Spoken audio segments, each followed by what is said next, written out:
Oi, meu nome é Beto César e eu não sou vidente, mas eu sei que você deve ter criado várias metas para esse ano que acabou de começar. A gente está no terceiro dia, quase indo para o quarto, e você já deve estar com a sua listinha de metas que provavelmente você não vai cumprir no ano que acabou de começar. Mas já está melhor que eu, porque eu nem metas eu defini ainda para esse ano. Mas todo começo de ano a gente tem aquela sensação de que ele é uma grande página em branco da nossa vida e que oferece uma oportunidade de renovação e o sentimento da gente reavaliar o ano que passou, pensar sobre os objetivos que a gente não alcançou no ano passado e incorporar novas metas com outras que a gente acabou deixando de lado devido a essa mesma situação, a de definir metas, mudanças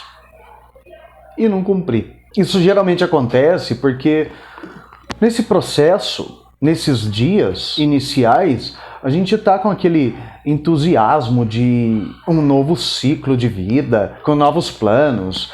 Eu vou atingir tal coisa, eu tenho vontade de fazer isso e aquilo que eu não fiz no ano passado e tal.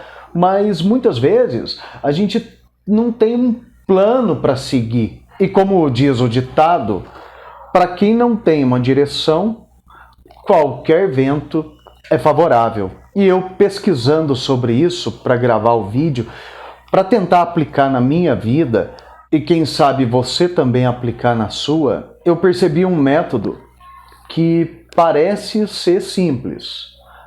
Pelo menos a construção inicial do método é simples. E ele consiste no seguinte: vamos considerar aqui que, de fato, o ano novo é uma página nova na nossa vida. É um capítulo novo. E todo capítulo geralmente tem um nome.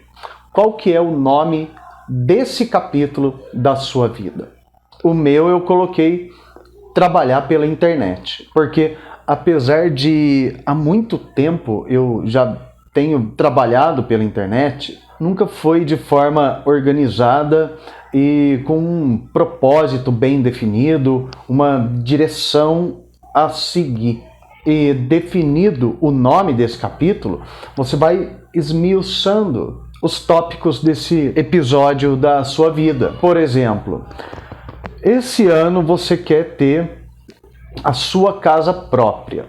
Então, quais seriam os subtópicos de ter uma casa própria nesse ano? Você vai dividir, por exemplo, você vai financiar a casa, vai comprar pronta, vai construir do zero, já tem o terreno. Qual que é o primeiro passo para ter uma casa própria? Se é para construir do zero, você vai comprar o terreno? O primeiro passo é ir até a imobiliária ou falar com o proprietário do terreno diretamente. Lembrando que a casa é própria, o terreno tem que ser próprio, vai começar pelo terreno. Então esse é o primeiro passo. Em quanto tempo você consegue cumprir todo o processo de aquisição do terreno? Em tanto tempo, de janeiro até março. Não sei quanto tempo leva. Depois de março a sei lá quanto tempo, não interessa, é só um exemplo que eu estou dando. Você vai fazer as estruturas aí da casa, vai cuidar do terreno, vai limpar, vai sei lá o quê. Mas você entendeu o que eu quero dizer, né? Se você tem essa meta definida como o nome do seu capítulo de vida nesse ano, você vai então dividir em etapas menores e alcançáveis. Isso é importante. Então, na prática, eu vi que é o seguinte: a gente tem que avaliar o nosso ano que passou, avaliar o que a gente quis fazer e não fez, coisas que a gente começou e perdeu o sentido da sequência, enfim, olhar para a nossa vida de modo geral, tudo aquilo que a gente acumulou nesse último período e que deixou de fazer sentido deve ser eliminado. Por exemplo, a gente pode começar por coisas da nossa casa, do nosso dia a dia. Olha para sua casa, vê aí quantas coisas você tem que você não usa e que no começo do ano passado você havia planejado dar destino e não deu, vender, doar, consertar, ou algum outro projeto que você iniciou, não concluiu, não faz mais sentido para você, você nem lembra dele. Pode estar lembrando agora que eu falei dessa realidade de coisas que deixaram de fazer sentido, talvez você tenha lembrado de alguma delas. E além de dar uma limpada em tudo mais que não faz sentido, é importante também você definir outras metas de sentido mais pessoal. Por exemplo, a família, seus hobbies. Eu coloquei como trabalhar pela internet. Imagina só se eu ficar só trabalhando pela internet, só focar em meios para que eu consiga cumprir essa meta gigante que é o nome do capítulo da minha vida de 2024. Não faz sentido eu abrir mão de todas as outras áreas da minha vida para focar só nisso. Então é importante que a gente tenha um equilíbrio, porque esse equilíbrio é que vai dar para a gente o gás que a gente precisa para correr em direção às metas maiores.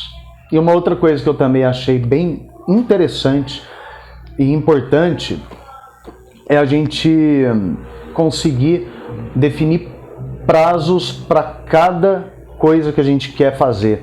Porque o ano passado eu notei que eu tive uma liberdade de tempo muito grande e eu acabei, sinceramente, me perdendo em meio a tanta liberdade. A maioria das coisas que eu fazia era, entre aspas, para mim mesmo, e então eu fui procrastinando muita coisa. E como eu não tinha tempo definido para nada, eu não tinha como avaliar o cumprimento das metas, que aliás, eu não tinha tantas metas definidas, eu ia fazendo coisas aleatórias. Isso aí é horrível. Foi para mim uma experiência que não deu certo. Apesar do meu resultado ter sido bom, eu digo financeiramente, mas na produtividade foi algo que ficou muito aleatório. Então eu tive um resultado bom no lado financeiro, foi por sorte. Então se a gente tem um plano dividido em tempo, a gente diminui muito a nossa chance de descumprimento dessas metas. E essa definição de metas, para mim, dessa forma, vai ser uma experiência nova. E pensando sobre isso, eu concluí que antes da gente partir para o planejamento, é importante, de verdade, avaliar tudo em nossa vida que não faz mais sentido e tornar real algo muito importante. É muito difícil a gente ter clareza de ideias no meio de um ambiente bagunçado, seja esse ambiente físico ou mental. Então, faça essa avaliação sobre os aspectos da sua vida e depois comece a pensar em metas tangíveis, alcançáveis, coisas que você realmente vai poder fazer. E fazendo dessa forma, vai acontecer que a cada pequena meta você se sinta presenteado. Eu digo isso porque eu sempre tenho essa sensação ao cumprir alguma atividade do começo ao fim. A sensação de como é bom contemplar aquilo que a gente finalizou, fez bem feito, começou, teve meio, teve fim e teve resultado. E eu espero que esse vídeo te ajude a esclarecer uma forma simples de você organizar o seu ano, que só começou, repito, e que também me ajude, porque eu também vou aplicar esse método e fazer de tudo para me manter nele. No final do ano a gente volta a falar sobre isso. E esse foi o vídeo de hoje. A gente se vê amanhã.